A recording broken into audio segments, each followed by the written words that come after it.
Welcome back, everyone. For today's video, we are going to be taking a look at the 6th round of the Madrid Chess Festival being held in Spain. Now, going to the 6th round, Levy Rozman, the famous YouTuber and streamer, is leading the tournament with 4 points out of 5, and he's in a situation where if he can score 2.5 points out of the final 4 games, he will make his first Grandmaster norm and be on the path to potentially gaining the title. So in the 6th round, Levy has the black pieces against Adrian Suarez Uriel from Spain, I believe, rated 2401. So the game starts out with the move e4, and now we have the move c6 from Levy, d4, d5, e5, and bishop f5. Now this is what is known as the advanced French because white has pushed the pawns to the d4 and e5 squares. Now another opening, which is the French, also has this pawn push in the same structure, and we call this the advanced French. So normally when white puts the pawns on these two squares, it's called the advanced something. So after e5, we get the move bishop f5, and now we get knight f3. Levy plays e6. We have c3, knight d7, bishop e2, a5, and now Suarez plays the move knight bd2.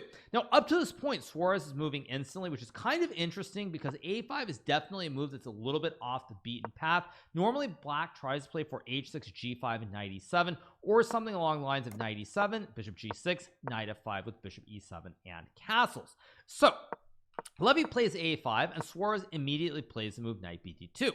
Game continues with a4. We get the move knight to f1, and now we have this move knight e7, and here the move knight g3 is played, and Levy retreats the bishop to g6. Now thus far, pretty standard. Levy trying to keep the two b's on the board. He is a little bit behind in development, but what black is aiming to do here is play for c5, knight c6, and then bishop to e7. So sample line, let's just say white plays a move like bishop d2, c5, castles, knight c6, bishop e3, and bishop e7. Black is doing completely fine here because black is going to castle the king out of the center of the board. So after bishop g6, we get this move h4. Levy plays move h6. Of course, he does not want his bishop to potentially get attacked and or trapped on the g6 square. So we get the move h6. Suarez plays h5. We get bishop h7, bishop d3. The swap happens, and now Levy goes for c5, trying to complete his development with the knight c6 and bishop to e7 move. So here Suarez plays knight e2, and I have to be honest, up to this point the players were moving pretty much instantly, and I was under the impression that Levy's opponent clearly was well prepared, but I think in general, even if his opponent knew this position, he didn't understand exactly what he was playing for. Now the reason that I say that is because after knight e2 and queen a5, the main idea that white actually wants to try and play for is to try and play something like rook h3 and rook g3 to put pressure on his pawns. Sample line, say you get knight c6, king f1, and now let's move bishop e7, and after rook g3, black has a lot of problems here with the weak pawns on g7 and h6, and white is actually a little bit better. So after queen to a5, Suarez instead plays bishop d2, and now Levy is able to play this move queen a6. Now this opening has worked out beautifully for Levy. The only problem is that he is down 30 minutes on the clock. Now the reason I say that is because white has to trade the queens. After knight f4, knight c6, castles, knight b6, we get the queen trade on the a6 square, and now Levy has no issues whatsoever on his king side, as he can play bishop e7 and castles, or even something like bishop to e7, king d7, and rook to a8. So with such flexibility in the position, Levy is actually doing very well at this point in the game. Here the game continues with the move knight to d3, and now Levy plays his move c takes d4. Now the computer is screaming for black to play the move c4, and the reason is because after white moves the knight to c1, you can now play a3, undermining the base of the chain on the b2 square. If white were able to get this move a3 and locking up the whole queen side, the game would most likely end in a draw, as black has no progress to make on the side of the board.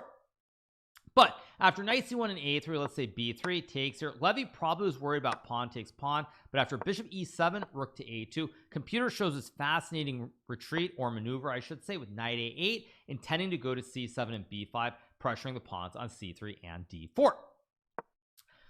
Instead, Levy takes, of course. We get pawn takes pawn, and now we have knight to c4. Bishop c3 is played here, b5, and the move b3 is played by Suarez. Now what Suarez is trying to do is kick this knight out of the c4 square and potentially play on the queen side of the board. Now keep in mind, Levy still has not developed the bishop or the rook in this position, but he does have a completely acceptable position simply because there are no queens on the board, so the development does not need to be rushed.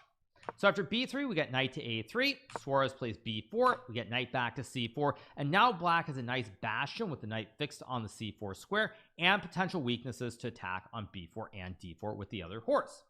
So here Suarez plays knight h2, and now Levy plays this move a3. Now this move is a very committal move for a couple of reasons. What Levy is banking on here is that he can put the rook on a4 and put maximum pressure on this pawn on b4. Now again, it's a very bold plan in a way, because if black were to develop normally here, if white ever tries to play a3 reinforcing the pawn, now this pawn on a3 is a permanent weakness, as the knight is always spying it. So it's a very committal move from Levy. I don't know if it's the best move, but it's very much on point, with Levy trying to play for the maximum result, which would be a win. So after a3, we get rook b1, rook to a4 played, and now we have this move rook to b3. We get bishop to e7, and now this move knight g4 from Suarez. After knight g4, we get g6 from Levy, and Levy is now trying to play on the king side of the board. Now keep in mind, Levy has still not moved his king or his rook, but because the rook is on h8 guarding the pawn, he thinks that he can try to open up this side of the board, and I actually really like this plan. Now the computer is not a huge fan. It actually wants something a little bit more nuanced, like bishop g5, f4, and bishop to d8 to b6, something along these lines, but I do think this is a little bit difficult to find for a human. Additionally, black can also try to play something like f6 here, but after takes rook to e1 and king f7 knight f4, white suddenly has a nice jumper square on g6, but he also targets the pawn on e6 at the same time. So after knight g4, Levy decides to play the move g6. We get trade, and now the move rook to e1. Here Levy goes king f7, we get the move knight e3, and now he plays this move h5. Now I'm loving everything that Levy is doing here. The only issue, of course, is that he is down 20 minutes on the clock, but he has a very, very pleasant position. He's got this great knight on c4, pressure on the pawns on b4 and d4, and he can try to push p on the king side or bring the rook over to the c file and mount an attack over here as well. So after h5, we get knight to c2, and now we have the move rook to c8, and here Suarez plays the move knight c5. Levy plays rook a7, we get this move bishop to a1, and now Levy decides to trade the bishop for the knight. Now you'll notice the computer does not like this decision, but I once again really do like it, simply because if you look at the position, white has this terrible dark square bishop hemmed in behind the pawns here, and black can try to use the knights to keep all the pressure alive and or push for b4. So we get bc5, rook b8, bishop c3, and now Levy goes for the move g5, trying to take some space on the king side, but also asking white what his plan is. Black can go for rook b7 and b4 down the road, or king g6 and king f5. Here we get rook to b1, now we have rook a b7, Suarez plays king f1, and now we have this move king to g6. Now at this point, Levy is doing quite well. White cannot grab the pawn on a3, so you take, after takes, and b4, you fork the bishop and the rook, and if white goes rook b3, takes, winning the rook, there's c2, and it's spaghetti. Black is going to get a queen at the end of the board and win the game. So here we get king to e2, Levy plays h4, now we get f3, and Levy goes for king f5, trying to bring the king closer, but also intending to play either g4 or h3 down the road. After king f5, we get bishop to d2, and here knight takes bishop, king takes, and we get the move b4, and now Suarez plays king to e3. Here Levy goes g4, trying to open up the king side of the board, because now the queen side is very fixed. Both sides are really stuck on this pawn on b4 here. If white ever goes knight a3, there's this move knight to a5 down the road, attacking the rook, and black can capture the horse. So after g4, we get takes in this position, and now Levy is hoping at the right moment to transfer his rooks over to the king side and win the game. So after king takes g4, we get this move king to f2 played by Suarez, and now Levy plays rook f7 check, we get rook f3, and Levy plays the move rook f8. Nothing wrong with this move, but the computer actually very slightly prefers the trade and king h5, because now you have the idea to create multiple passed pawns on both sides of the board, or what we confidently call the wide pipos. So we get rook bf8.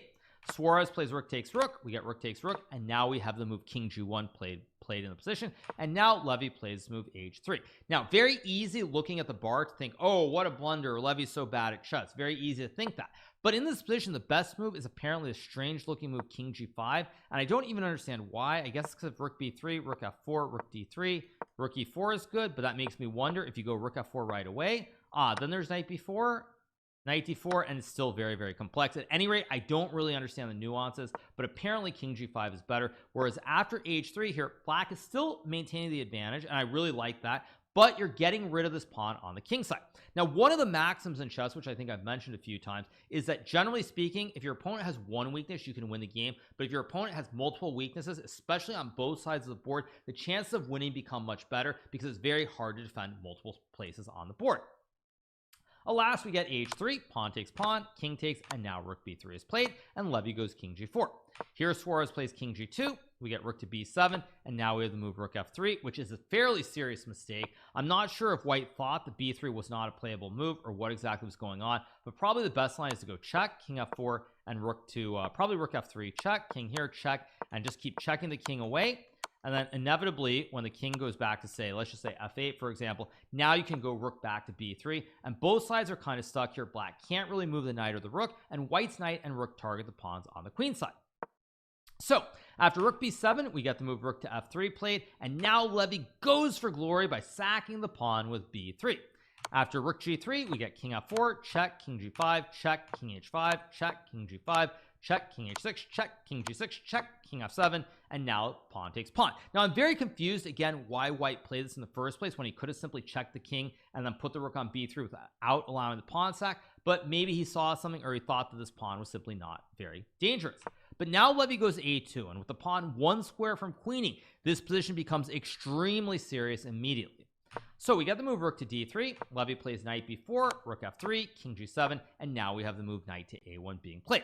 Now white is temporarily up a pawn here, but the knight on a1 is glued to prevent the a pawn from queening, and it still is much better for black. So Levy goes knight c6, we get rook f2, rook a7, and now the move rook d2 is played, and Levy plays king g6. Now at this point, I think the computer actually wants black to bring the king all the way around to the queen side or something like this. With so little time on the clock, only 1 minute and 54, king g6 is simply much more natural, as you want to bring the king towards the center of the board. So we get king f3, knight b4, king e3, and now we have the move rook to h7 being played, and now white is able to play rook g2, checking the king, intending to bring his own king over. Now if white can somehow get this king to the c3 square, black is suddenly in a lot of trouble here, because when the knight moves away, you lose this pawn, and now white has 2 extra pawns on the queen side to push and probably win the game. So Levy goes king f5, we get rook f2, king g5, check, and now after king f5, rook g2, the game ends in a draw here, as white cannot really go for king d2, because after king d2 and rook h3, you have the idea with rook d3 check to win the pawn. King can't get over so easily. If you go king c1, it's o spaghettio, there's knight d3 to win the game, and if you go rook f1, rook d3, king c1 takes, king b2, and rook f4, black is actually quite a bit better, as again you have the wide peoples going up the board. I don't know if this endgame is actually winning, but it is preferable, and only black can win if anybody can win here. So once again, this game ends in the draw. I think it was in this exact position right here after king g5. Players agree to the peaceful result. Very logical from both sides at this point in the game. Very choppy back and forth, up and down. At the end of the day, I think that I would say a draw is a pretty good result for Levy, considering he pushed his pawn to h3. Maybe earlier, if he had a little bit more time, I think he could have won the game, but a draw is still a very, very good result for him overall. And so Levy keeps the dream alive with this draw. He now has 4.5 points out of 6. He's going to need 2 points out of his final 3 games to make a Grandmaster norm. But once again, as I've stressed in the previous recaps, the most important thing is that Levy feels good about himself. There's confidence, he's playing well, and he's gaining rating points, which he is doing in boatloads. I think he is currently up something like 30 plus rating points. So now the goal is to try and finish off strong in the final 3 rounds. He's going to need 2 draws and a win, or 2 wins and a loss to get that Grandmaster norm, but he's doing very well, and it's going to be very exciting to see what happens in the final 3 rounds of the Madrid Chess Festival. So unfortunately, tomorrow morning I'm going to be traveling, so I might only be able to do 1 recap of Levy's games. There are 2 games tomorrow around 7 and 8 in the same day, so it's very much going to be make or break for him, but I hope to be able to do a recap of both games in the evening, at least once I do get to New York. But at any rate, it will be a little bit slower, certainly, in terms of when I get it up and everything else. So on that note, I hope you guys have enjoyed this recap from the 6th round of the Madrid Chess Festival in Spain, featuring the famous YouTuber and streamer Levy Rozman, as we watch him try and get his Grandmaster norms and the title. Last but not least, if you are not already subscribed to the channel, make sure that you smash that subscribe button below, and we will be back soon with some more great recaps of Levy's games in Spain. See you guys. Bye.